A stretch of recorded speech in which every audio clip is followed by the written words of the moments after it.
Welcome to the Growth Mindset Podcast with me, Samuel Webster Harris.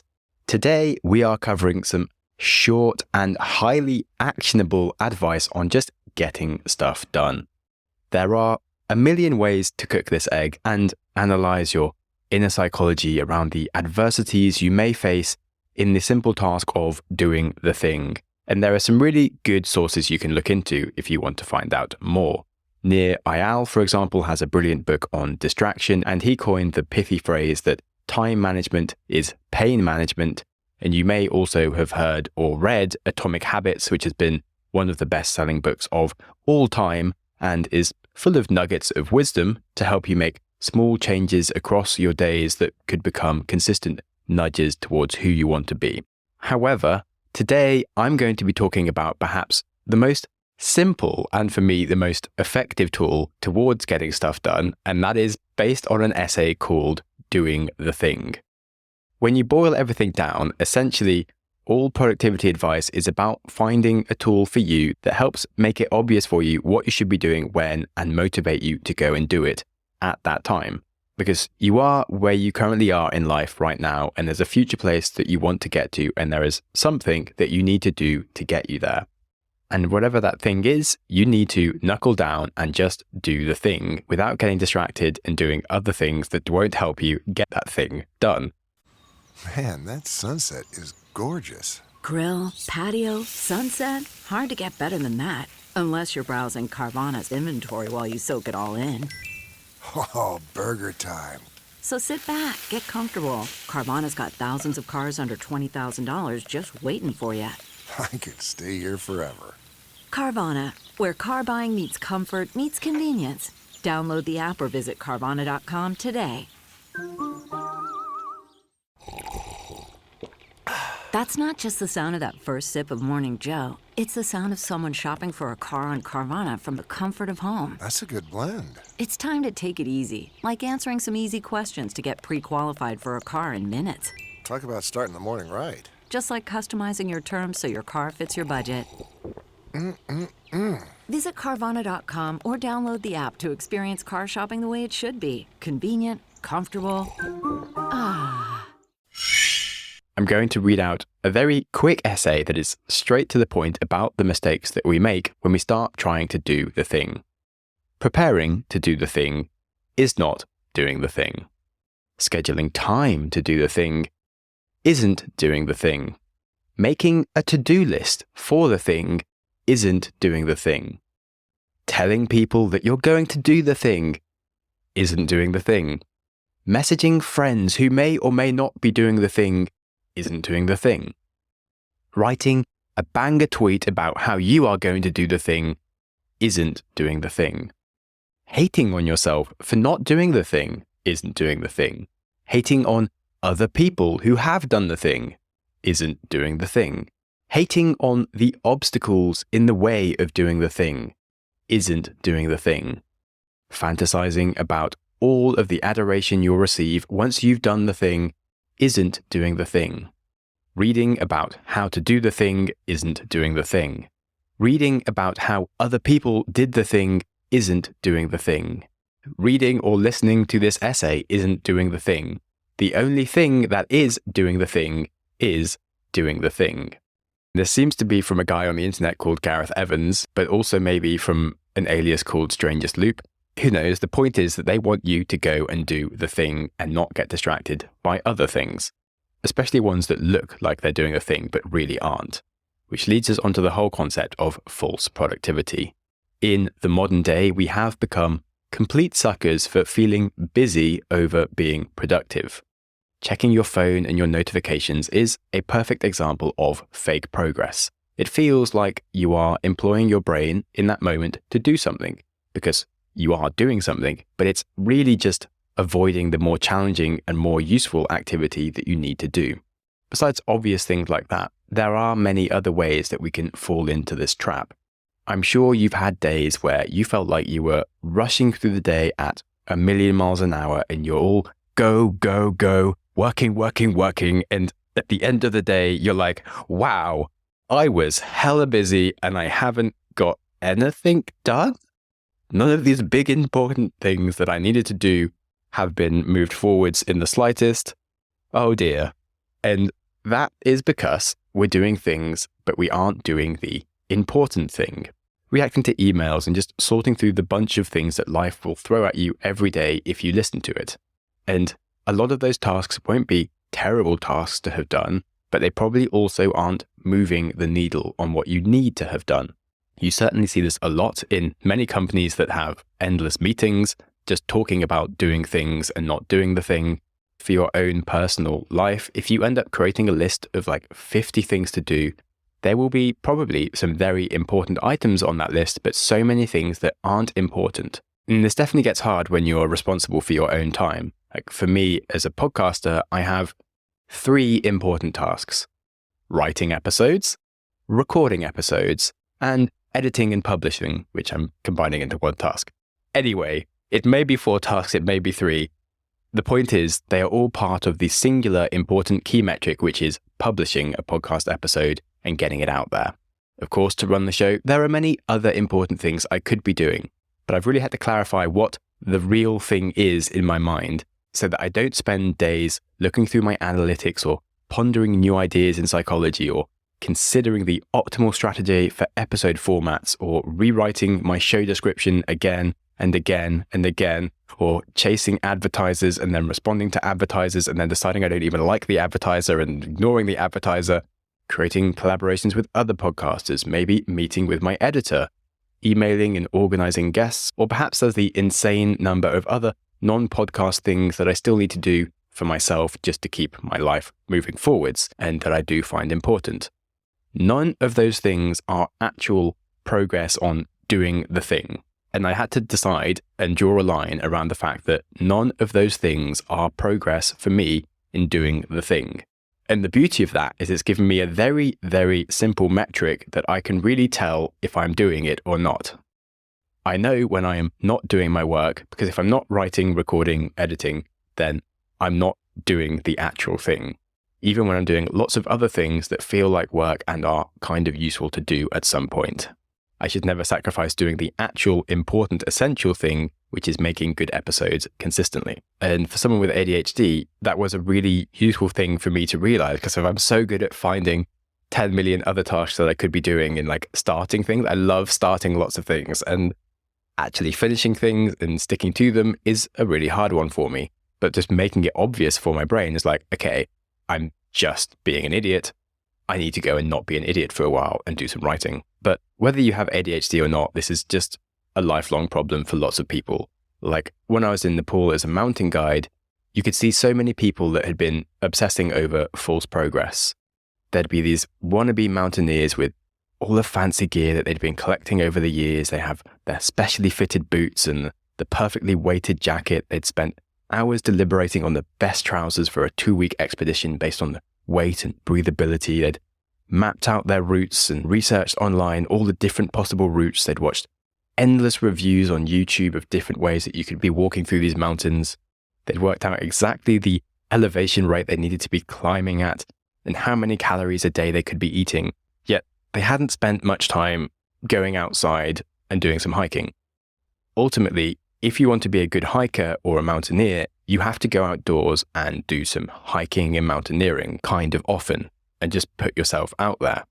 Get lost on some hills with just a map and a compass, and you'll start learning how to read a map. Climb a big hill that's near you 5 times in a single day, and you'll get much better at climbing mountains when you're really tired, stressed, hungry, and you want to go to sleep and you're cold. Now, of course, none of those other activities are bad things to do. You could imagine someone who was an expert doing them to help them get slightly better, but the most important thing to do is just doing the thing. People can waste years of their life saying they want to run a business, reading lots of books, listening to podcasts, waiting for the perfect idea, but just start something and really fast you'll learn how to run a business more than you can ever learn by reading a book or optimizing the way you think about something when you've never actually done it. Right. So we've established not doing a thing isn't great, but psychology also, surprisingly, agrees. And this isn't just for like the really big things. This can be for any of the littler things in your life.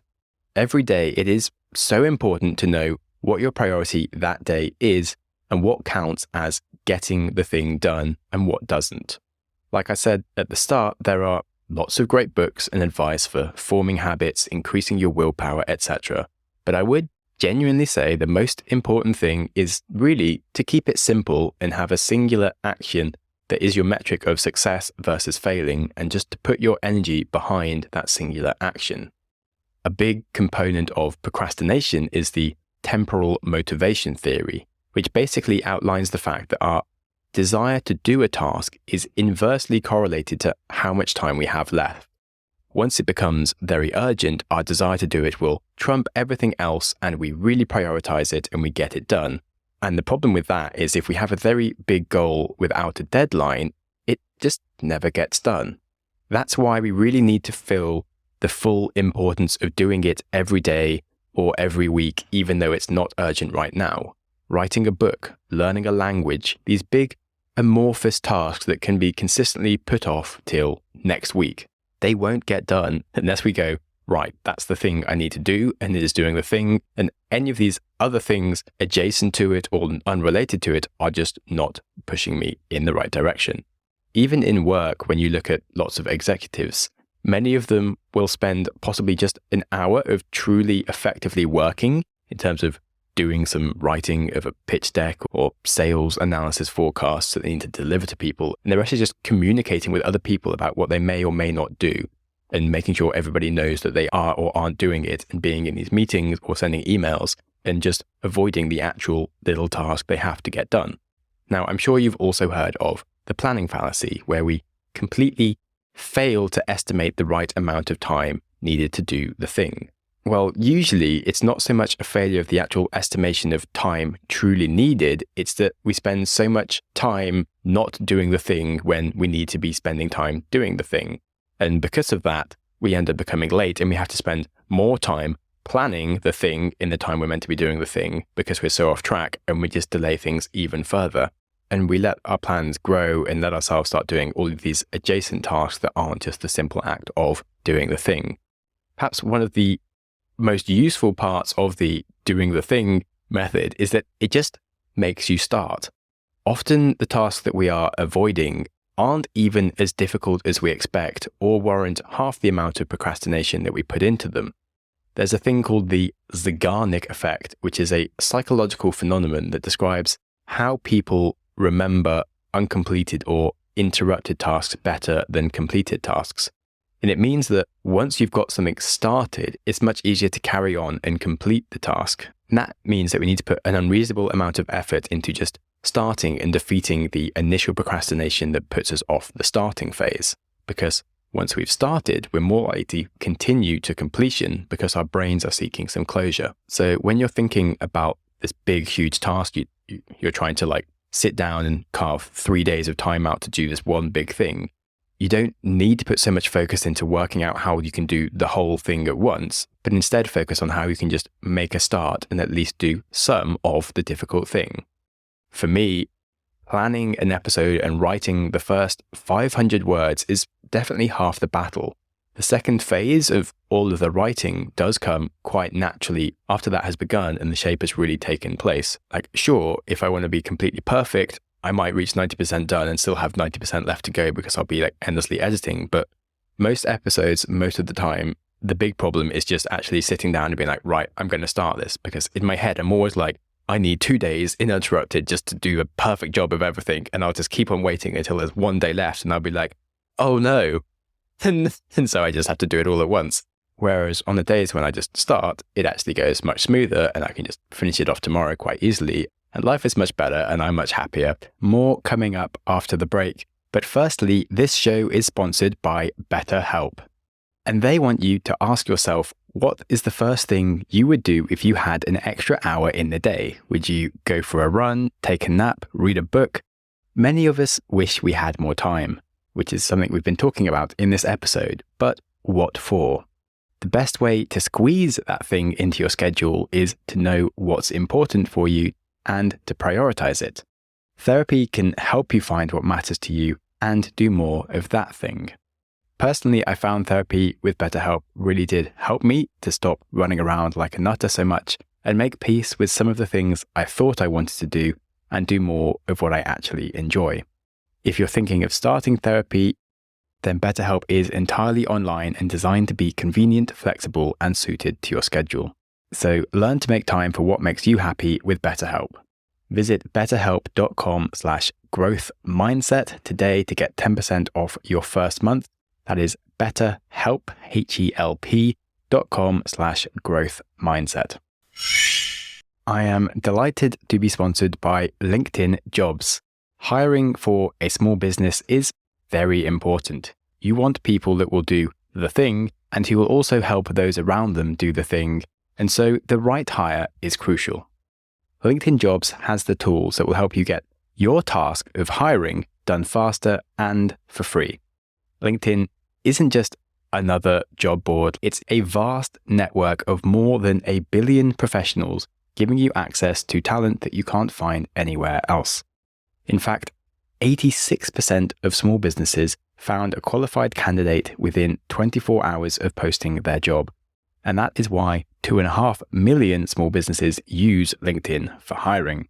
You can post your job for free at linkedin.com/growth. That's GROWTH. LinkedIn.com/growth to post your job for free. Terms and conditions apply. All right, now on to some question and answers that will just quickly dig through the most important things you need to know about doing the thing. When should I do the thing? Right now is good. You should do the thing now, not next week, not tomorrow, not in 10 minutes, now. But I don't have time right now. Well, you never really have time. You do not collect or accrue time. Time just flows constantly, and if you let it go past you without using it, then that's your problem. But how do you make time? Well, you don't make time. You just prioritize your actions around using time. There is no time creation process. It is a resource that is continuously available to us. So it's more that we need to make ourselves as a resource available to time. We need to put our own work into time and avoid ourselves from doing stupid, fake work that isn't the thing and make sure we've prioritized what is most important. The thing I always say with growth mindset is that if you adopt it, you can possibly do anything, but you still can't do everything. Your life ultimately is a limited resource with a limited number of years. Whatever you are doing now means you are not doing everything else. You will die. That will be the end. You don't know when that end will be, but you know it will happen. So prioritize what is important and discard the rest of the things that aren't. What if doing the thing is hard? Great question. That probably means it's worth doing. Growth mindset is about enjoying and embracing challenge because you know there is a reward on the other side of hard work. As the Stoics taught us, the obstacle is the way. So if it's hard, you should be getting excited. If it feels too hard, it's often that it's too big and it just needs to be broken down.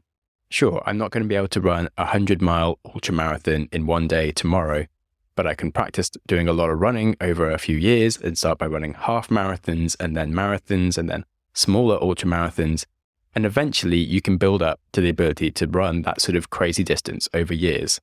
And it's the same with writing a book or any other big project. What if I am not ready to do the thing? Well, of course, you might not be ready yet. You might need to train before you run a marathon, as we've said. If you want to write a book, it genuinely might not be the right time for you yet. Perhaps you need to work on different ideas or get more experience or write a different book first. But if the thing is important, there is definitely work you could be doing that will push you in that correct direction. You certainly shouldn't just sit on your hands and do nothing until everything is convenient and easy, because it never will be convenient and easy. For writing a book, that might mean doing a lot of research or blogging around the topic, or even running a podcast in the area. Perhaps creating outlines and pitching them to people. The important trick here is to not fall into making excuses that trip us headlong into just avoiding doing the thing. And that means that you have to be authentically honest with yourself here and start drawing lines. Some activities might be correct to do for a bit, but not to do too much of. For example, if you're applying for jobs, you do need a CV and a cover letter and maybe a portfolio. Sure, more experience, more qualifications are never bad things. But if you volunteer for 5 years and get 10 more qualifications before you try to apply for a job, that would be absurd and not helping you really in the goal of getting that job, because you could probably start applying now. So our task is to really distinguish quickly between the real reasons not to do things and the excuses that look like a good reason, that is actually just a very easy and convenient lie to ourselves about doing the thing. There is this very grey zone between being hard on yourself versus being too easy on yourself, because you do need to practice self-care, but you do need to avoid reaching the place where if someone was to look at you and what you're doing, they'd be like, wow, you're practicing a lot of self-care and not doing a lot of doing the thing. And in that case, you really need to be honest with yourself. Because of course, self-care can help you do the thing. It's essential to keeping you sane and energized and getting anything done. Rest is so important. But sometimes self-care is just dressed up as ways to allow yourself to avoid doing the thing.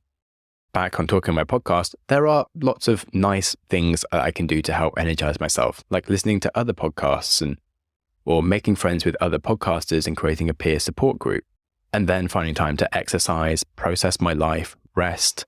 But I still need to have that consistent weekly schedule of doing the actual thing, making sure that's just a few concrete activities where I know I am really doing it or not doing it. That was a long answer, sorry. Next question. What if I don't know how to do the thing? Again, that is completely fine. Most people don't know what they're doing, even when they've done it before. You just have to be willing to try and learn as you go along. Again, growth mindset. Stephen Pressfield first tried to write a book at the age of 22, completely failed and gave up. He tried again 12 years later when he was 34, and he carried on writing books for another 20 years until finally at the age of 55, his first book was published. Since then, his books have been made into movies, and he is one of the most respected authors of his generation.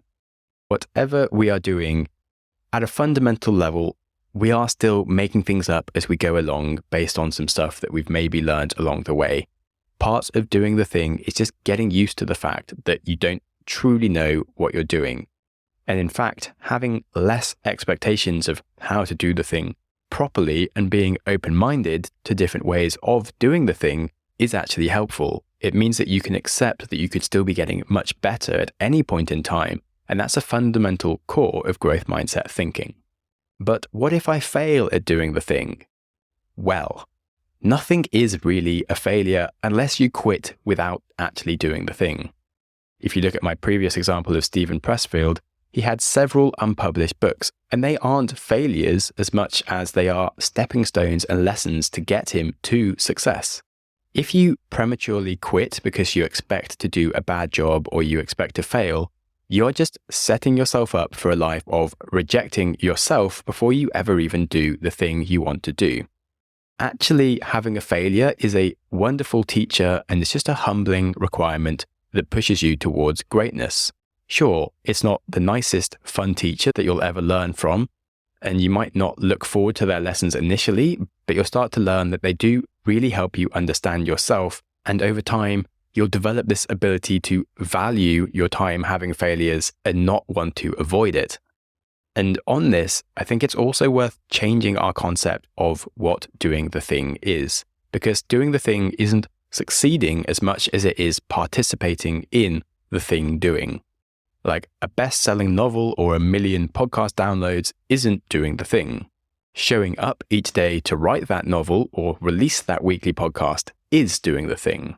And if you do that, maybe next year, your other metric-based goals might happen if you keep doing the thing. So don't focus on the public reaction to your thing. Instead, let yourself doing the thing be the result. Back with the lessons we learned from the Stoics, you need to focus on what you can control. And that means focus on the fact that you can control yourself doing the thing, but you can't control the reactions that others have to it. Just do the thing you need to do the best you can, and don't get sucked into trying to be perfect or all of the million other ways you'll find to not do the thing. Put your head down and get it done, and give yourself a massive pat on the back for doing it.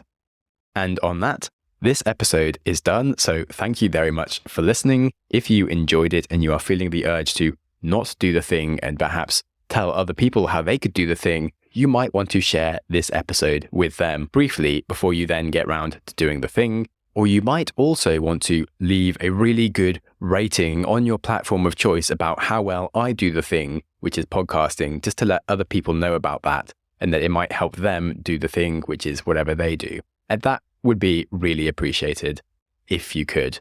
Of course, no requirements if you've already run off and stopped listening to go and do the thing. That's a result for me as well.